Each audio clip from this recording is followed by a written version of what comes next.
Effective fuzzy subset. Anggota kelompok Dimas Rusalis, Hayuni Zahra, Yeni Wulandari, Sulaiman Septiandi. Latar belakang. Penerapan efektif fuzzy subset dalam diagnosis medis berkaitan dengan kompleksitas dan ketidakpastian yang melekat dalam data kesehatan.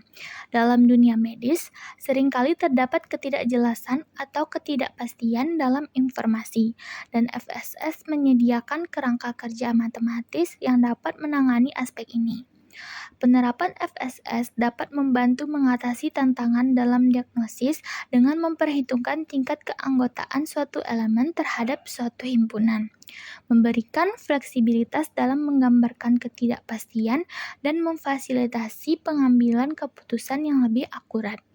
Dengan memadukan sifat fuzzy dan softset, penerapan ini dapat meningkatkan ketepatan diagnosis, menghasilkan hasil yang lebih robust, dan memungkinkan penyesuaian dengan kondisi medis yang kompleks. Landasan teori. Definisi dari effective set adalah fuzzy set dari mu dalam himpunan A, di mana mu adalah fungsi yang memetakan A pada interval 0 sampai 1. A adalah effective set parameter yang akan mengubah nilai keanggotaan dengan memberikan efek positif pada nilai keanggotaan tersebut, di mana dapat didefinisikan sebagai berikut. Mu sama dengan pasangan terurut antara A dengan nilai keanggotaan efektif dari A, di mana A adalah elemen dari himpunan A. Misalkan U adalah himpunan universal awal, E adalah himpunan parameter, A adalah himpunan parameter efektif, dan mu adalah himpunan efektif atas A. Misalkan IU menyatakan semua himpunan bagian fuzzy dari U, pasangan FMU disebut himpunan lunak fuzzy efektif atau disingkat EFSS atas U, dengan F adalah pemetaan yang diberikan oleh F memetakan E terhadap IU, didefinisikan sebagai berikut.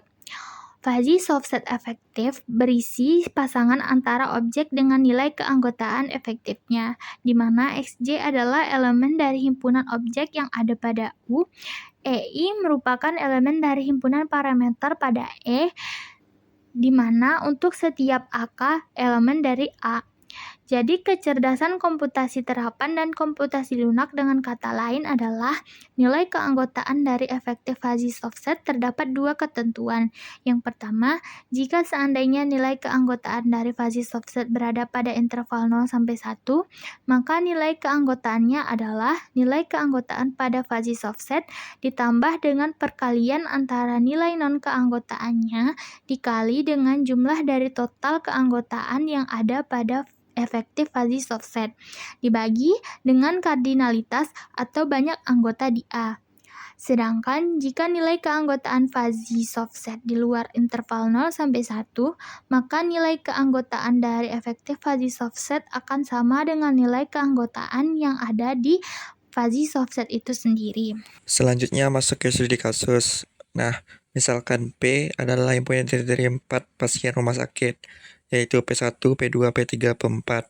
Ahli diagnosis rumah sakit mengidentifikasi bahwa terdapat 20 gejala yang diterita oleh pasien yang terdampakkan dengan himpunan S, di mana S1 demam, S2 batuk, kering, S3 gerak lemas, S4 sesak napas, begitu terusnya sampai S20 sama dengan kelenjar bengkak. Nah, misalkan terdapat himpunan parameter lagi, yaitu D sama dengan D1 sama dengan COVID-19, D2 sama dengan demam berdarah, D3 malaria, dan D4 tipus. Nah, misalkan himpunan A, yaitu A1 sampai A9 adalah himpunan parameter efektif, di mana A1 artinya pasien dalam 2 minggu dia mengunjungi suatu negara di Eropa, Amerika, Afrika, atau Asia Timur. A2 artinya pasien melakukan kontak dekat kurang dari 6 kaki dengan siapapun yang menderita COVID-19. A3 artinya pasien bekerja di pusat kesehatan. A4 pasien bekerja di tempat umum atau pergi dengan transportasi sehari-hari. A5 artinya pasien sedang makan di restoran untuk makan cepat saji. A6 artinya pasien berada di daerah air tergenang. A7 artinya pasien tidur tanpa kelambu. A8 artinya pasien makan makanan yang kurang matang. A9, pasien artinya mengonsumsi makanan minuman yang dibeli dari pedagang kaki lima. Nah, selanjutnya apa yang ditanya? Yang ditanya dalam kasus ini yaitu kita akan menentukan penderita terbanyak pada pasien rumah tersebut dengan menggunakan nilai keanggotaan di atas dengan menggunakan efektif fuzzy subset. Selanjutnya akan dibahas analisis pembahasan. Algoritma penyelesaian kasus di atas itu sebagai berikut. Yang pertama, input fuzzy subset FA dan GB. Yang kedua, input effective set dari parameter A. Yang ketiga, input effective set dari AF dan AG atas A fuzzy subset, yaitu FA dan GB secara berturut-turut. Yang keempat, hitung resultan efektif fuzzy subset pada tabel FAF dan GAG. Yang kelima, hitung resultan efektif fuzzy subset HA yang diperoleh dari efektif fuzzy subset FAF dan GAG dalam bentuk tabel. Yang keenam, konstruksikan tabel perbandingan dari efektif fuzzy subset HA dan hitung RKI dan TKI untuk setiap I. Yang ketujuh, hitung skor untuk setiap I. Yang terakhir, pilih SK jika SK sama dengan max SI. Selanjutnya masuk ke bagian pembahasan. Pertama kita lihat dari tabel 7, yaitu aktivitas dan kehidupan sehari-hari pasien. Tabel 7 diperoleh dengan cara setelah dokter berbicara dengan pasien, sehingga kita ketahui apa saja aktivitas dan kehidupan sehari-hari pasien. Bagaimana cara membuatnya? Pertama, contoh, misalkan pada baris P1 kolom A1, di situ tertulis yes. Seperti yang kita tahu, P1 artinya pasien 1, A1 artinya pasien pernah mengunjungi negara Amerika Afrika.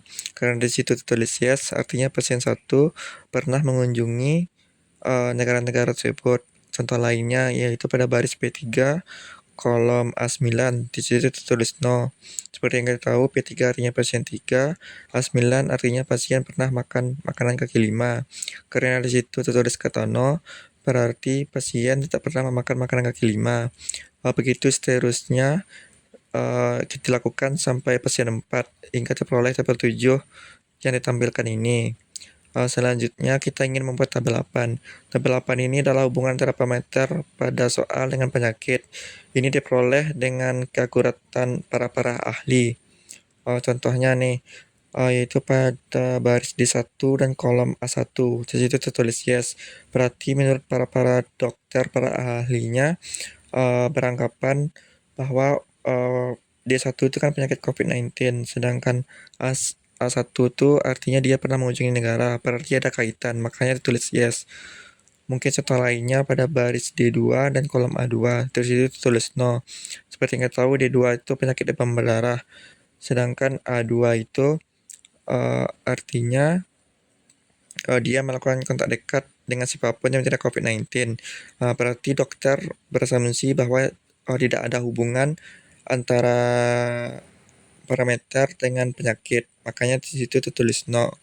Begitu seterusnya hingga diperoleh tabel 8. Nah, selanjutnya kita akan menghitung jumlah yes per baris dari jumlah-jumlah masing penyakit, sehingga diperoleh untuk D1 yaitu 4, D2 sama dengan 3, D3 sama dengan 3, D4 sama dengan 4. Selanjutnya, dengan menggunakan keahlian tim medis dan informasi yang diperoleh pada tabel 7 dan 8, kita dapat menyusun atau mengkonstruksikan efektif set ADJPI untuk setiap pasien sesuai dengan penyakit yang diberikan atau direpresentasikan dalam tabel 9 sampai 12. Nah, dapat dilihat di tabel 9 yaitu representasi dari AD1, yaitu penyakit COVID-19 pada pasien KI. Nah, dapat dilihat pada baris B1D1 kolom A1 ditulis angka 1. Kita lihat lagi di tabel 7 bahwa pada baris B1 kolom A1 tertulis yes. Lalu pada tabel 8 pada baris D1 dan kolom A1 tertulis yes. Karena di situ tertulis yes, maka beririsan atau ada kaitan, makanya di situ tertulis angka 1. Nah, contoh lainnya yaitu pada baris B2 D1 dan kolom A1 tertulis angka 0. Artinya untuk kita lihat lagi pada tabel 7, pada baris B2 A1 tertulis 0, sedangkan pada tabel 8 pada baris D1 kolom A1 tertulis kata yes. Karena tulisannya no yes berarti tidak ada berkaitan, makanya kita tulis angka 0. Nah, begitu selanjutnya hingga diperoleh tabel 9. Nah, selanjutnya kita akan menghitung total dari masing-masing baris yang memuat angka 1. Sehingga diperoleh P1D1-nya totalnya ada 3, P2D1 nilainya 1, P3D1 nilainya 1, P4D1 sama dengan 1. Nah, terus kalau tabel 10 sama dengan seperti tabel 9, yaitu representasi dari penyakit demam berdarah. Dengan cara yang sama, diperoleh total P1D2 sama dengan 1, P2D2 nilainya 1, P3D2 nilainya 3, dan P4D2 nilainya 0. Nah, selanjutnya kita akan membuat tabel 11, yaitu representasi dari AD3 pasien GI, artinya representasi dari penyakit malaria. Caranya sama seperti tabel 9 dan tabel 10, yaitu merujuk pada tabel 7 dan tabel 8, sehingga diperoleh total masing-masing per barisnya, yaitu P1D3 nilainya 1, terus P2D3 nilai totalnya 1, terus P3D3 nilainya 3, terus P4D3 totalnya 0. Terus begitu juga dengan tabel 12, yaitu representasi dari penyakit tipus. Nah, diperoleh totalnya yaitu P1D4 nilai totalnya 3, terus P2D4 nilainya 3, terus P3D4 nilainya 1, terakhir P4D4 nilainya 0. Makanya diperoleh tabel 11 dan tabel 12. Baiklah, selanjutnya itu adalah masuk kepada representasi dari fuzzy soft set FS yang merupakan gejala dari penyakit yang diberikan pada tabel 13 dan 14. Kita akan perhatikan pada tabel 13, yaitu pada kolom pertama. Kita ketahui sebelumnya bahwasanya himpunan dari parameter S merupakan gejala-gejala penyakit yang bernilai dari S1 sampai dengan S20, sedangkan P yaitu adalah himpunan dari pasien pada P1 sampai dengan P4. Kita perhatikan pada kolom pertama pada tabel 13 ini, diketahui bahwasanya P1 dikaitkan dengan S1 bernilai 0,2, artinya pasien P1 dengan gejala yaitu S1 bernilai 0,2 dan P2 kita kaitkan juga dengan S1 itu 0,7, artinya pasien P2 dengan gejala S1 yaitu bernilai 0,7, P3 kita kaitkan juga dengan S1 yaitu adalah 0,8, sehingga untuk pasien ketiga ini memiliki gejala S1 yaitu adalah sebanyak 0,8, dan P4 kita kaitkan dengan S1 yaitu adalah 0,6, artinya pasien keempat memiliki gejala S1 sebanyak 0,6. Begitu juga dengan seterusnya sampai dengan tabel pada S10 pada tabel 14. Selanjutnya, kita lanjut kepada tabel ke-15 dan tabel 16 yang merupakan representasi dari fuzzy soft set yang lain, yaitu adalah GS yang merupakan model dari gejala penyakit.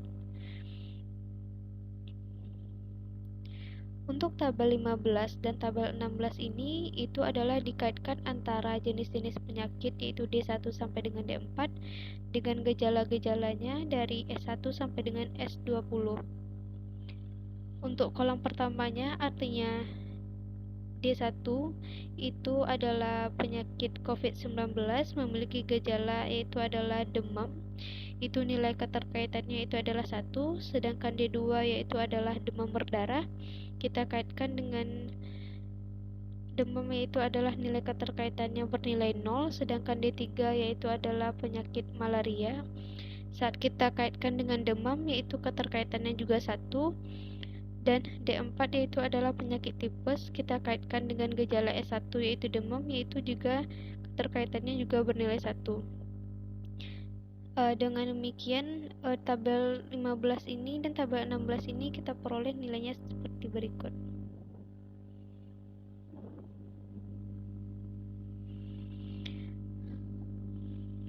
Selanjutnya, kita akan konstruksikan atau membentuk effective fuzzy soft set atau EFSS dengan menggunakan definisi dari effective fuzzy soft set pada slide yang telah ditampilkan sebelumnya.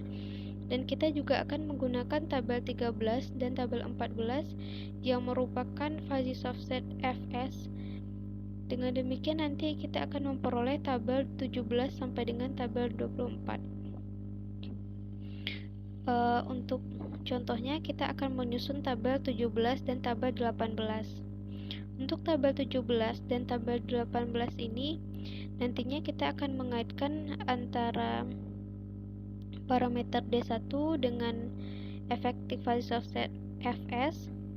Dengan demikian kita harus mengetahui terlebih dahulu effective fuzzy offset D1 untuk masing-masing pasien, yaitu adalah P1, P2, P3, dan P4 seperti yang terdapat pada slide. Untuk penjelasannya seperti effective fuzzy offset D1 untuk pasien pertama, A1 itu memiliki nilai keanggotaan 1, A2 memiliki nilai keanggotaan 1, A3 memiliki nilai keanggotaannya 0, A4 memiliki nilai keanggotaannya 1, A5 memiliki nilai keanggotaan 0, seterusnya sampai dengan A9 memiliki nilai keanggotaannya 0. Karena akan kita kaitkan pada tabel 17 dan 18 ini dengan himpunan effective fuzzy offset fs, sehingga kita juga memerlukan nilai dari fuzzy offset yang terkait dengan efektif untuk parameter D1 yang akan kita kaitkan dari S1 sampai dengan S20, tetapi dalam contoh ini kami hanya mengambil dari untuk S1 sampai dengan S10.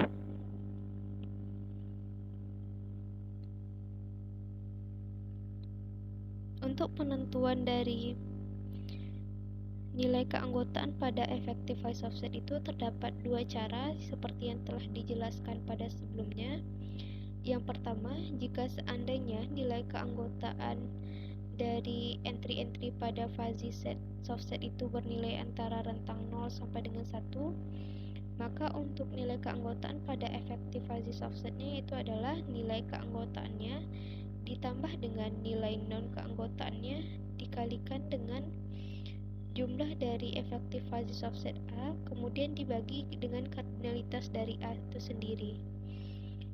Jika nilai keanggotaannya berada di luar interval yang telah disebutkan, maka itu adalah nilai keanggotaan fuzzy offset itu sama dengan nilai keanggotaannya pada fuzzy offset itu sendiri.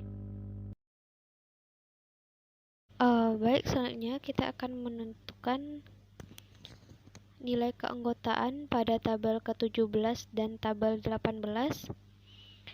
Yang pertama yaitu adalah kita kaitkan untuk parameter S1 untuk masing-masing pasien pada P1 pada P4 sampai dengan P4.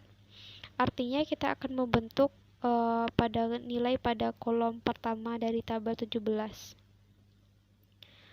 Untuk P1 yaitu adalah nilai keanggotaan yang kita peroleh pada tabel ke-13 dan 14, yaitu adalah nilai keanggotaannya 0,2. Dengan demikian nilai non keanggotaannya yaitu adalah 1 dikurang dengan 0,2, sehingga kita peroleh nilai non keanggotaan untuk P1 yaitu adalah 0,8.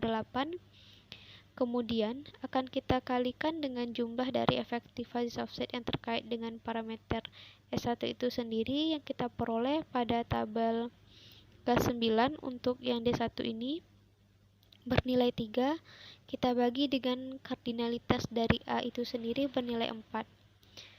Begitu juga seterusnya untuk pasien keempat, sehingga akan kita peroleh nilai keanggotaan dari effective fuzzy offset yang dikaitkan dengan parameter D1-nya yaitu adalah P1 itu adalah 0,8, P2 0,76, P3 0,85, dan P4 yaitu adalah 0,7. Begitu juga dengan seterusnya sampai dengan tabel ke-24. Untuk tabel ke-19 dan 20 itu karena kita kaitkan dengan D2, sehingga tabel yang akan menjadi patokan yaitu adalah tabel ke-10 yaitu adalah effective fuzzy set untuk D2. Sedangkan untuk kardinalitasnya itu adalah tetap pada tabel ke-8, dan untuk fuzzy offsetnya juga tetap yaitu adalah pada tabel ke-13 dan 14.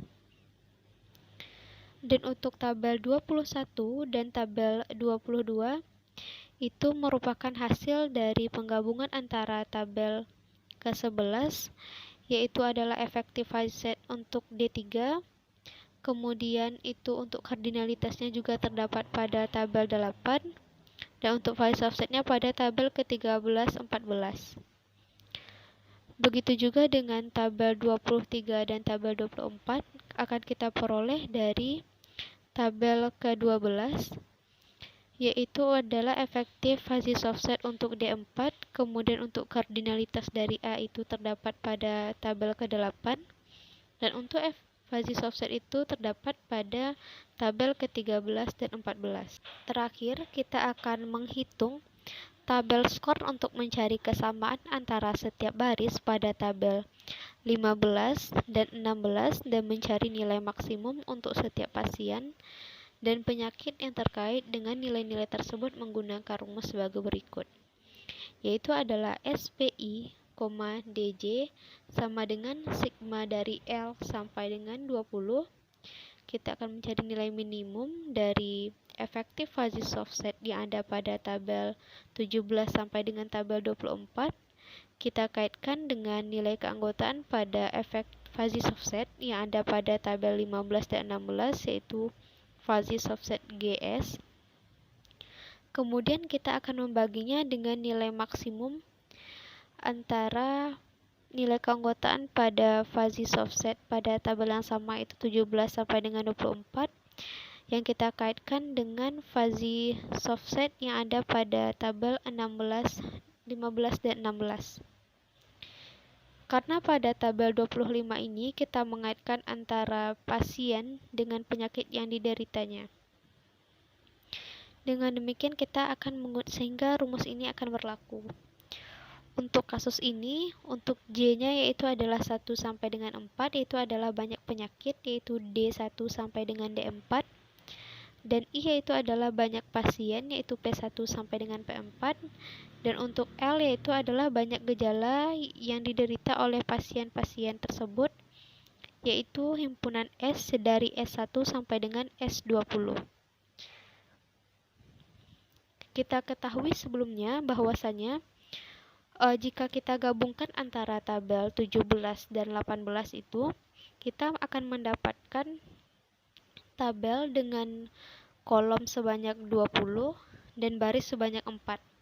Karena di sini kita akan mengkalkulasikannya dengan mencari nilai minimum dari setiap baris pada tabel-tabel tersebut yang kita kaitkan dengan entry pada tabel 15 dan 16, sehingga akan kita peroleh nilai sebagai berikut. Yaitu untuk nilai yang pertamanya, minimum dari 0,8 itu kita peroleh dari tabel ke-17, dan 1 itu sendiri kita peroleh dari tabel ke-15. Kemudian ditambah dengan minimum dari 0,76 dengan 1, kemudian tambah sampai dengan S ke-20, yaitu adalah pada minimum 0,93 dengan 0. Begitu juga dengan maksimumnya, sehingga akan kita peroleh 4,57 dibagi dengan 16,7, itu akan menghasilkan 0,28. Alasannya mengapa rumus yang kita gunakan untuk menentukan atau menghitung tabel skor dari kasus ini itu bernilai logik, itu adalah karena agar nilai keanggotaan dari tabel 25 yang akan kita representasikan ini berada pada interval 0 sampai dengan 1.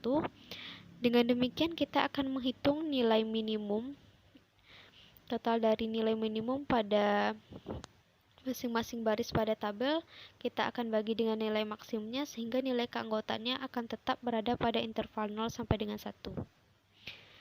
Selain itu, mengapa kita menggunakan rumus ini? Karena untuk penyakit itu adalah sesuatu yang bermakna negatif. Dengan demikian kita akan mencari kemungkinan atau resiko terkecil untuk penentuan dari jenis penyakit tersebut, sehingga kita akan menggunakan rumus min dibagi dengan max. Selanjutnya kita akan memperoleh tabel 25, yaitu adalah pengkaitan antara pasien-pasien dengan penyakit-penyakit yang dideritanya. Untuk kolom pertama pada tabel 25 ini, kita peroleh dari tabel 17 dan 18, karena itu dikaitkan dengan parameter D1. Kemudian untuk kolom keduanya, karena dikaitkan dengan parameter D2, kita peroleh dari tabel ke-19 dan 20. Seterusnya itu adalah untuk kolom keempat, kita peroleh dari tabel ke-23 dan 24. Untuk penentuan dari pengambilan keputusan pada kasus ini, untuk menentukan penyakit apa yang diderita oleh masing-masing pasien, kita akan menentukan nilai maksimum dari masing-masing nilai keanggotaan untuk setiap pasien. Untuk pasien pertama, itu nilai maksimumnya itu adalah 0,63, yaitu terkait dengan parameter D2. Sedangkan untuk pasien kedua, yaitu P2, nilai maksimumnya yaitu adalah 0,68, yaitu terkait dengan parameter D4. Pasien ketiga, nilai maksimumnya itu adalah 0,62, itu terkait dengan parameter D3. Dan P4, nilai maksimumnya itu adalah 0,65, yang terkait dengan parameter D1.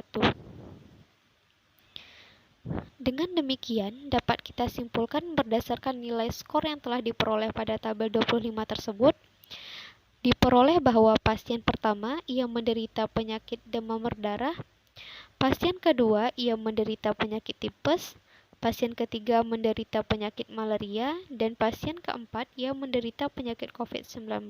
Baiklah, sekian presentasi kami mengenai aplikasi dari Effective Fuzzy Softset untuk diagnosis medis.